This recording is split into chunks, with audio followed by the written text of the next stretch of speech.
માંજલપુર પેટા ચૂંટણીને લઈને ચૂંટણી ઓબ્ઝર્વર મોહિત બોંદાસે નોડલ ઓફિસરો સાથે સમીક્ષા બેઠક યોજી હતી. 145 માંજલપુર વિધાનસભા પેટા ચૂંટણી શાંતિપૂર્ણ, નિષ્પક્ષ અને પારદર્શક માહોલમાં સંપન્ન થાય તે હેતુથી ભારતીય ચૂંટણી આયોગ દ્વારા નિયુક્ત ચૂંટણી ઓબ્ઝર્વર મોહિત બોંદાસના અધ્યક્ષ સ્થાને નોડલ ઓફિસરો સાથે એક મહત્વપૂર્ણ સમીક્ષા બેઠક યોજાઈ હતી. બેઠક દરમિયાન ઓબ્ઝર્વરે ચૂંટણી પ્રક્રિયાની તૈયારીઓની વિગતવાર સમીક્ષા કરી અધિકારીઓને જરૂરી માર્ગદર્શન પૂરું પાડ્યું હતું. તેમણે આચારસંહિતાનું ચુસ્તપણે પાલન થાય, સંવેદનશીલ મતદાન મથકો પર કાયદો અને વ્યવસ્થા જળવાઈ રહે તથા શ્રદ્ધાપૂર્વક લોકશાહીનું પર્વ ઉજવાય તે સુનિશ્ચિત કરવા તાકીદ કરી હતી.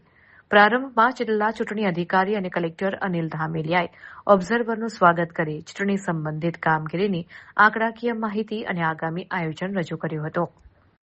રિટર્નિંગ ઓફિસરે મતદાન કેન્દ્રો, ઈવીએમ ફાળવણી, સ્ટ્રોંગ રૂમની સુરક્ષા અને સ્ટાફની તાલીમ અંગે વિસ્તૃત રિપોર્ટ આપ્યો હતો.